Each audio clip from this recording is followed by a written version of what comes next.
नमस्कार. आज आपण एका मोठ्या आर्थिक घोटाळ्याबद्दल बोलणार आहोत, बरेलीमध्ये घडलेला. हो, नारायणी इन्फ्राटेक नावाची कंपनी आहे. अगदी. तिच्या बँक खात्यातून सायबर गुन्हेगारांनी तब्बल 3.2 कोटी रुपये काढलेत. खूप मोठी रक्कम आहे ही. हो ना.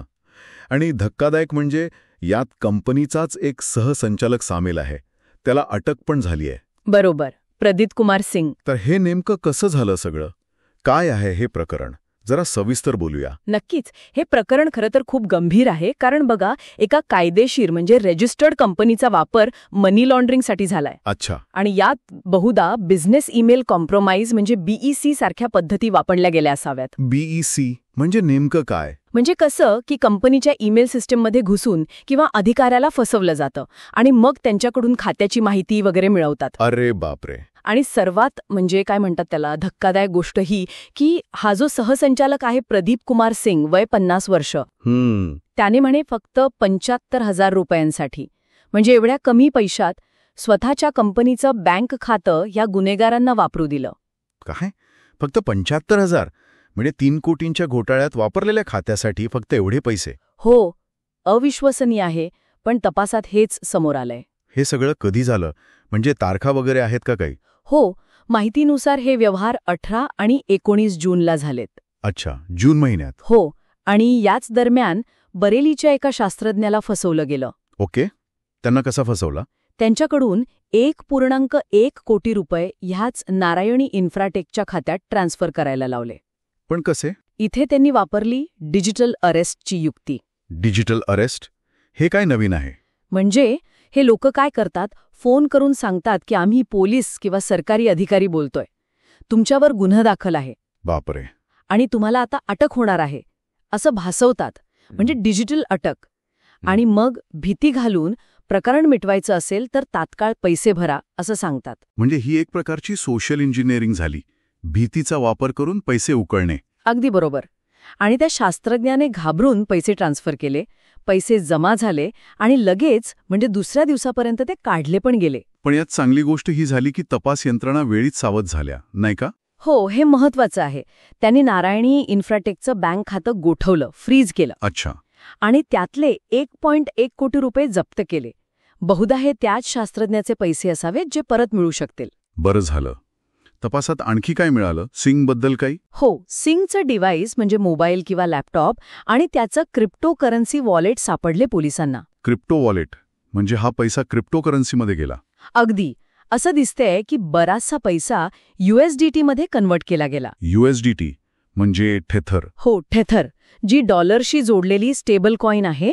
आणि हा पैसा मग हाँगकाँग मार्गे पुढे पाठवण्यात आला. हाँगकाँग म्हणजे हे प्रकरण आंतरराष्ट्रीय स्तरावर गेले. चीन वगैरे कनेक्शन शक्यता आहे. म्हणजे क्रिप्टोमुळे पैसे आंतरराष्ट्रीय पातळीवर फिरवणं सोपं होतं. पण तपास यंत्रणांसाठी ते ट्रेस करणं खूप अवघड होऊन बसतं. हाँगकाँग कनेक्शनमुळे चीन किंवा तिकडच्या गुन्हेगारी गटांचा हात असण्याची शक्यता नाकारता येत नाही. आतापर्यंत एकूण 9 जणांना अटक झालीये असं ऐकलं. सिंग धरून? हो. म्हणजे हे काही एकट्या दुकट्याचं काम नाहीये. हे एक मोठं संघटित जाळं आहे. आणि पोलीस तर म्हणतायत की 11 राज्यांमध्ये असे म्यूल अकाउंट्स आहेत ज्यांच्यावर त्यांची नजर आहे. हे म्यूल अकाउंट्स म्हणजे काय प्रकार आहे? म्यूल अकाउंट्स म्हणजे अशी बँक खाती जी फक्त गुन्हेगारी पैसा इकडून तिकडे फिरवण्यासाठी वापरली जातात. अच्छा. जसं सामान वाहण्यासाठी खेचराचा वापर होतो तसा? अगदी. म्यूल म्हणजे खेचर. तसंच हे पैशांचे खेचर. अनेकदा ज्यांचीही खाती असतात त्यांना कमिशन दिलं जातं किंवा त्यांनाही फसवून त्यांची खाती वापरली जातात. म्हणजे ते स्वतः गुन्हेगार नसतात नेहमी? नेहमीच नाही. कधी कधी तर अशा बनावट कंपन्याच उघडल्या जातात फक्त याच कामासाठी. जसं इथे नारायणी इन्फ्राटेकच्या बाबतीत झालं असावं. सिंग सामील असल्यामुळे हे एक प्रकारे कॉर्पोरेट म्यूल अकाउंट बनलं. म्हणजे हे फक्त सायबर क्राईम नाहीये, यात कॉर्पोरेट गव्हर्नन्सचा म्हणजे कंपन्यांमधल्या अंतर्गत नियंत्रणाचा पण मुद्दा आहे.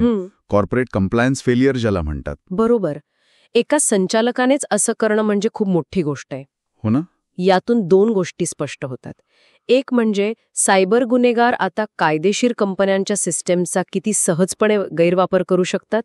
आणि दुसरं म्हणजे सोशल इंजिनिअरिंग म्हणजे लोकांना भावनिक किंवा मानसिक दबावाखाली आणून फसवणं आणि कंपन्यांमधल्या अंतर्गत त्रुटी जसं इथे सिंगने केली ती फितुरी, यांचं मिश्रण किती धोकादायक ठरू शकतो. तर मग या सगळ्याचा अर्थ काय घ्यायचा? म्हणजे हे स्पष्ट आहे की सायबर गुन्हेगार आता फक्त सामान्य माणसांना नाही तर कंपन्यांनाही लक्ष करत आहेत आणि त्यांचे मार्ग अधिक गुंतागुंतीचे झाले आहेत.